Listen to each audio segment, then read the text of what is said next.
Hey, what's up, everybody? Kind of a non-standard video for this time around. I was in the process of making some scale atlases and a Chilton's manual for the TF2. So I've been working on the interior for the last couple of days, detailing that out. And I thought it would be kind of nice to have just a couple of books laying in on the passenger seat and maybe the manual up on the dash. Because I had an 85 and I had a manual.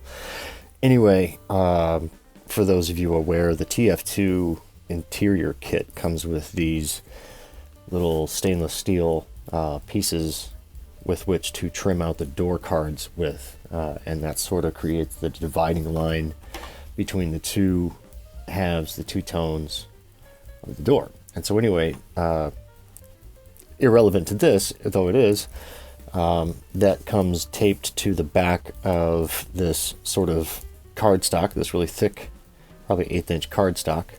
And I decided, once looking at that it would be worth it to hop on the internet and illegally download some images of some stuff here.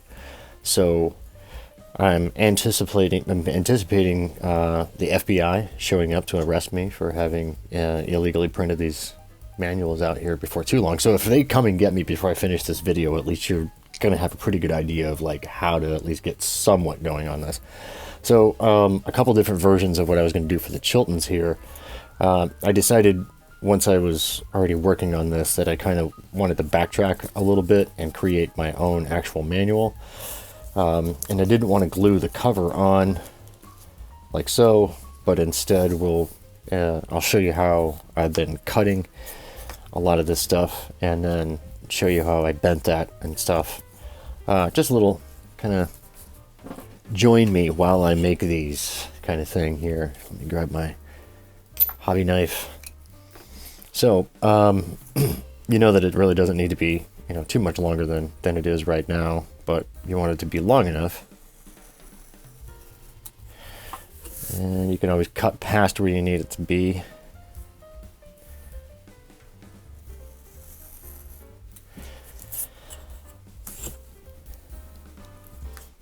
And yes, I am cutting right on my desktop mat, but if you press just the right amount, it won't cut through.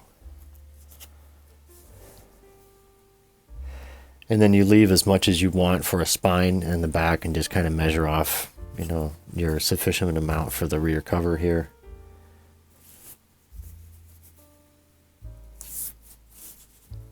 And it doesn't need to be exact. This is going to be sitting in the seat of an RC car that no one's ever going to look in and see the details of except for you.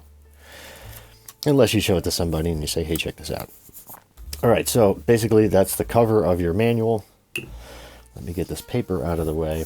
And like I said, I kind of messed up before because I obviously could have just simply glued that on, but I didn't want the cover to look all, bubbled and stuff like that. But so once I got the idea of just simply bending this, I decided to reprint. If anybody wants that spare, you can always leave a comment. Send me your address and I'll actually send it to somebody, whoever wants it.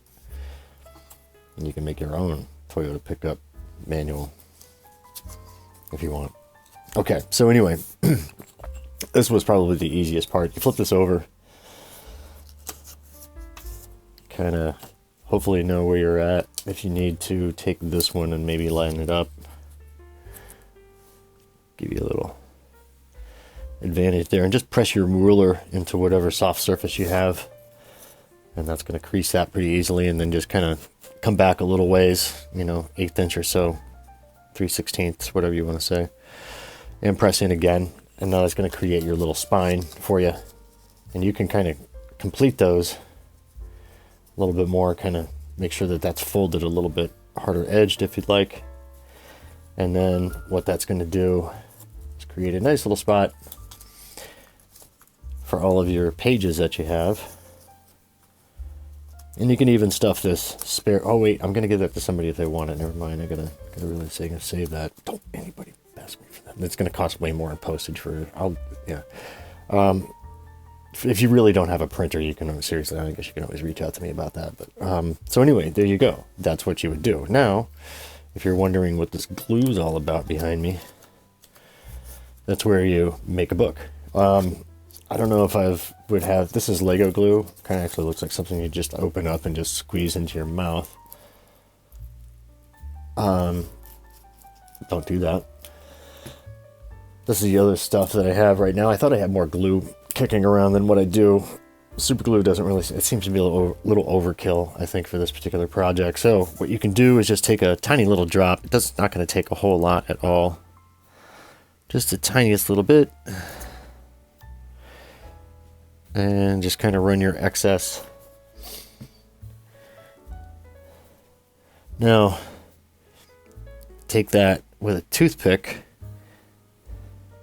and kind of spread that out along most of the length of the spine. You don't want that squirting out of the ends. And again, all you're doing is just giving it a tiny little bit to hold on to. It doesn't take much.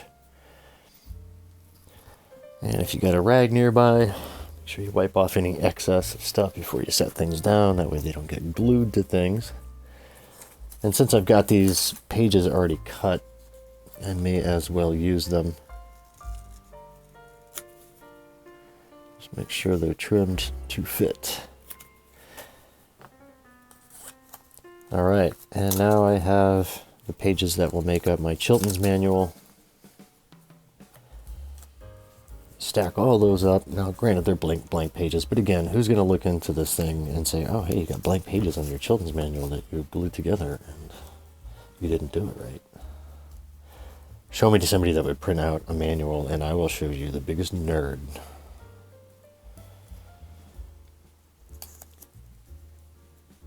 And that is how you make a little Chilton's manual. And we'll let that dry for a second while that's over here. Again, if somebody really seriously, I'll throw that in an envelope and I'll send it to you. As long as it's not like halfway around the world, because postage would be like $38 to get that to you. There's no way. All right, so let's grab this. This is where you can get your fingers dirty. This is also where you can use this stuff that looks like you could eat. So I think you can probably cover a little bit more real estate with something like this. Ooh. Yeah. Is that the right size? Yeah. Okay, good. And cat hair. I love having cats, but cat hair. And I brush her so much. Like, she probably gets brushed 10 times a day. Lucky cat. Wish I got brushed 10 times a day. Okay. Yeah, I have a rag nearby, but probably won't use it. Let's just do this. This is basically just glue paste too. You know, if you're kind of familiar with that old Elmer's glue paste that we all kids used to eat this stuff way back in school. Probably came out in like stick form or whatnot. And you could probably find something else to spread it a little bit more efficiently than what I'm doing. To each their own. I'm just trying to take up your time.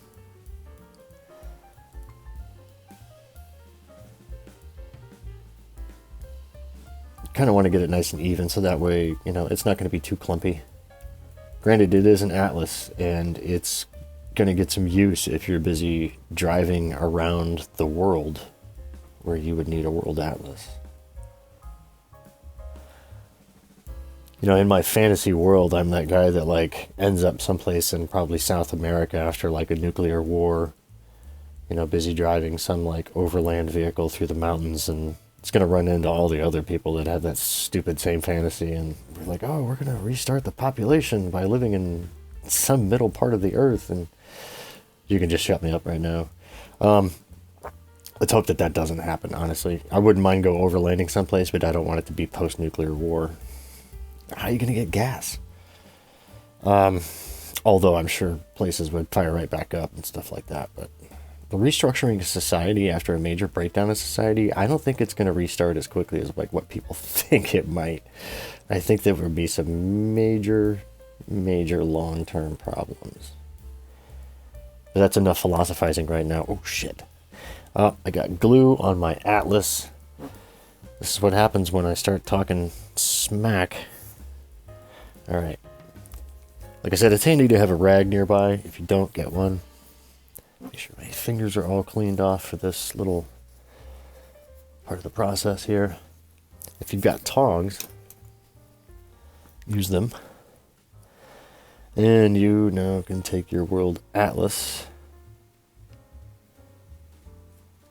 and just lay that down on there and start to smooth out those edges.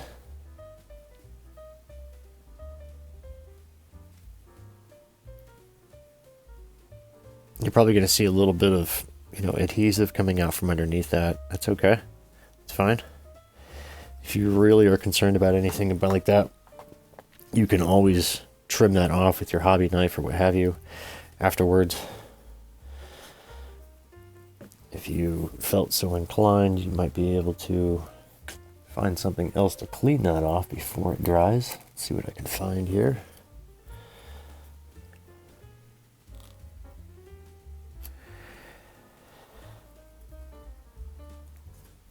And you can also try to press those edges down a little bit more.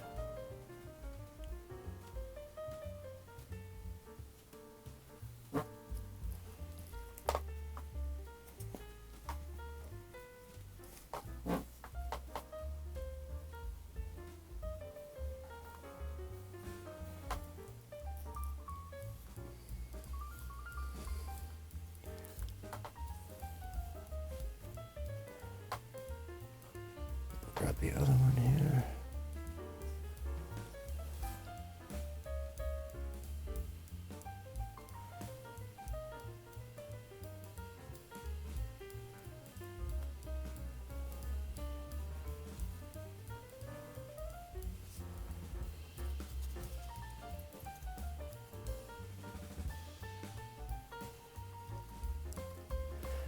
Unfortunately, the print quality, I have some issue with the ink on the black on this the printer. All my UPS labels are always very questionable, and as you can see, the print quality of the black there, like I said, is as well questionable. So there you have it, folks. Some cute little scale manuals and atlases for your 10th scale pleasure. Let's see if I can't zoom in a little bit on that for you. There you go.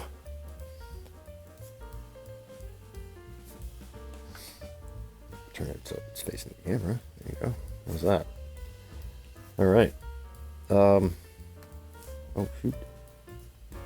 Anyway, thanks for watching. Hit the like, subscribe, tell all your friends of this amazing video you saw. I'll see you later.